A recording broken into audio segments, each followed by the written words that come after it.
দক্ষিণ বল্লভপুর উচ্চ বিদ্যালয় কলেজের সপ্তম শ্রেণীর প্রিয় শিক্ষার্থীরা, তোমাদেরকে অনলাইন ক্লাসে স্বাগতম। প্রিয় শিক্ষার্থীরা, আশা করি সবাই ভালো আছো। আমরা আজকে আলোচনা করব তোমাদের বাংলা বইয়ের শোনো একটি মুজিবরের থেকে কবিতা নিয়ে। প্রিয় শিক্ষার্থীরা, আমরা কবিতায় যাওয়ার আগে কবিতাটির কবি পরিচিতি সম্পর্কে জেনে নিই। তোমাদের এই যে শোনো একটি মুজিবরের থেকে কবিতাটির কবি হচ্ছেন গৌরী প্রসন্ন মজুমদার। উনি মূলত একজন গীতিকার। কবির জন্ম হচ্ছে 1924 সালে এবং মৃত্যু হচ্ছে 1986 সালে। তিনি মূলত পাবনা জেলায় জন্মগ্রহণ করেছিলেন। বাংলাদেশের যে বিখ্যাত গানগুলো আছে, কফি হাউসের সেই আড্ডাটা, ও নদীরে, পলাশ ও শিমুর, মঙ্গল দ্বীপ জেলে, যদি হিমালয়, এই যে গানগুলো আছে, উনি এই গানগুলা রচনা করেছিলেন গৌরী প্রসন্ন মজুমদার। 1971 সালের মুক্তিযুদ্ধের প্রেক্ষাপটে কবি অনেকগুলো গান রচনা করেছিলেন। ওই গানগুলোর মধ্যে একটি হচ্ছে শোনো একটি মুজিবরের থেকে, মা গো ভাবনা কেন, পথের ক্লান্তি ভুলে। বঙ্গবন্ধু শেখ মুজিবুর রহমান এই গৌরী প্রসন্ন মজুমদার কে 1952 সালে রাষ্ট্রীয় অতিথি হিসেবে বাংলাদেশে নিয়ে আসেন। ওনার মৃত্যু হয় 1986 সালে।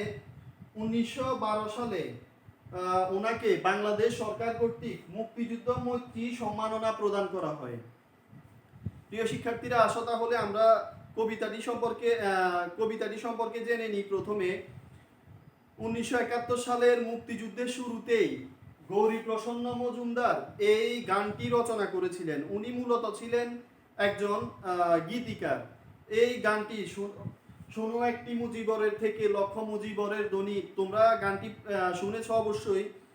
আলোড়ন সৃষ্টিকারী এই গানটি তিনি 1971 সালে লিখেছিলেন।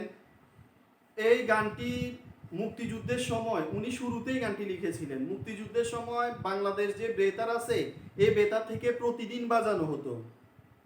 গানটি সুরকার ও শিল্পী ছিলেন লোকসঙ্গীত শিল্পী অংশুমান রায়।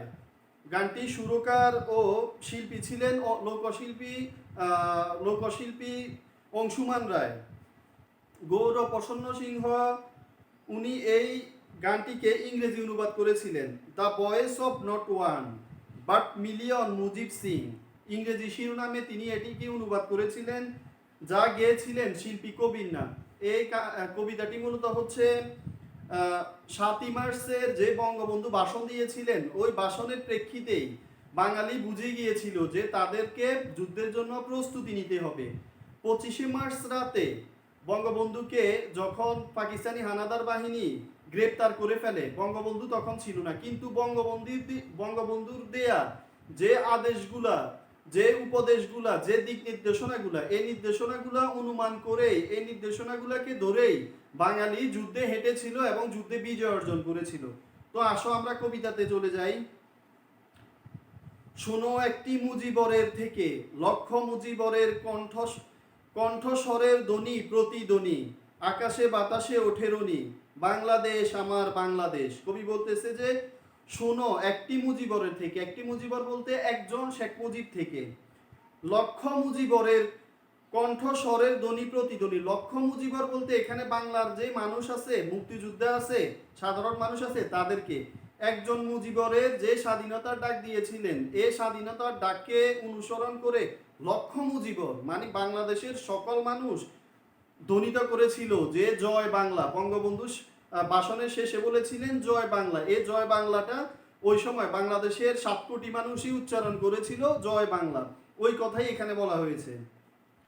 এই জয় বাংলা ধ্বনিটা আকাশে বাতাসে রনে উঠছিল, একদম প্রকম্পিত ধ্বনিত হয়েছিল। কি ধ্বনিত হয়েছিল? বাংলাদেশ আমার বাংলাদেশ। সেই সবুজের বুক চেরা মেঠো পথে আবার যে যাব ফিরে। কবি বলতেছেন সেই সবুজের বুক চেরা মেঠো পথে। সেই সবুজের বলতে বাংলাদেশের যে প্রকৃতি, সবুজ প্রকৃতিকে বোঝানো হয়েছে যে যুদ্ধের শেষে বিজয় অর্জন করে আমরা সেই প্রকৃতিতে, সুন্দর প্রকৃতিতে আবার ফিরে যাব। আমার হারানো বাংলাকে আবার তো ফিরে পাবো, শিল্পে কাব্যে কোথায় আছে হায় রে এমন সোনার খনি। কবি বলতেছে আমরা আবার বাংলাকে ফিরে পাবো, এমন বাংলা যে বাংলা শিল্প কাব্য এই সব দিক দিয়ে পরিপূর্ণ, এমন বাংলা আমরা কোথায় পাবো। কবি নিজ দেশের প্রশংসা করে বলতেছে। বিশ্বকবির সোনার বাংলা নজরুলের বাংলাদেশ, জীবনানন্দ রূপসী বাংলা রূপের জেতার নাইকো শেষ বাংলাদেশ। কবি বলতেছে যে বিশ্বকবি সোনার বাংলা, বিশ্বকবি বলতে এখানে রবীন্দ্রনাথকে বোঝানো হয়েছে। রবীন্দ্রনাথের এই বাংলাদেশ, নজরুলের বাংলাদেশ, আমাদের জাতীয় কবি নজরুলের এই বাংলাদেশ, জীবনানন্দ রূপসী বাংলা। জীবনানন্দ বলতে এখানে আমাদের যে কবি আছে জীবনানন্দ দাশ, ওনাকে বলা হয় রূপসী বাংলার কবি। ওনার বাংলাদেশ হচ্ছে এই বাংলাদেশ, রূপের যে তার নাইকো শেষ বাংলাদেশ। কবি বলতেছেন আমাদের এই দেশটার, এই বিশ্বকবি নজরুল এবং জীবনানন্দ দাশের বাংলাদেশটার রূপের কোনো শেষ নাই। আসলেই আমাদের দেশের মতো এত সুন্দর দেশ পৃথিবীতে খুঁজে পাওয়া যায় না।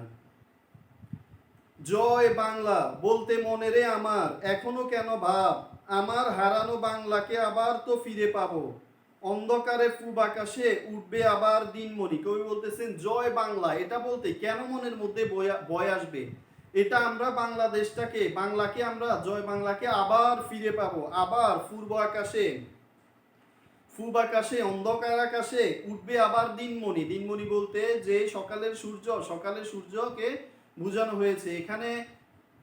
সকালের সূর্য বলতে স্বাধীনতাকে বোঝানো হয়েছে, যেই বাঙালির যে হারানো